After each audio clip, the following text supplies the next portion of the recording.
আজ বানানো হবে কাসুন্দি। কাসুন্দি বানানোর জন্য যা যা লাগবে সেগুলো প্রথমে মিক্সিতে গুঁড়ো করে নিতে হবে। তো দেখো, প্রথমে না মিক্সিটা একটু ডিস্টার্ব করছিল বলে সঞ্জিতা সব কিছু নিয়ে আমাদের বাড়িতে চলে এলো। আর আজকের কাসুন্দিটা কিন্তু সঞ্জিতাই বানাচ্ছে।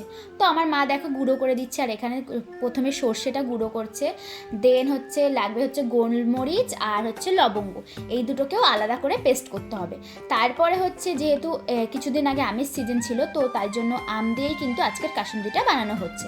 তো আমটাকেও আলাদা করে পেস্ট করে নিতে হবে, তিনটেকেই আলাদা করে পেস্ট করে নিতে হবে।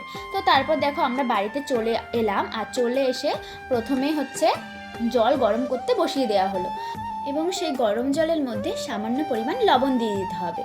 তো আলাদা আর একটা বাটি নিতে হবে, সেই বাটির মধ্যে সামান্য পরিমাণ জল, আর তার মধ্যে সেই পেস্ট করে রাখা সর্ষে, তারপরে একে একে আমের পেস্ট, গোলমরিচের পেস্ট, এগুলো সবগুলো ওর মধ্যে দিয়ে ভালো করে গুলে নিতে হবে।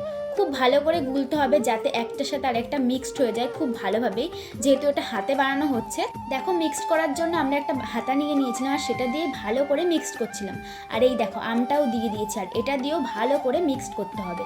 একে একে লঙ্কার গুঁড়ো, তারপরে চিনি, তারপরে সর্ষের তেলও কিন্তু লাগবে, সেটাও ভালো করে দিয়ে দিতে হবে।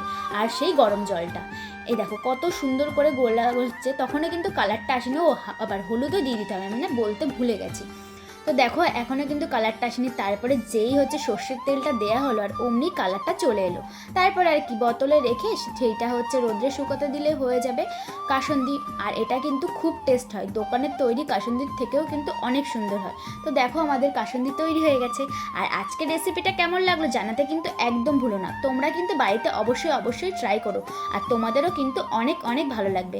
তো সবাইকে টাটা, দেখা হবে পরের কোনো ভিডিওতে।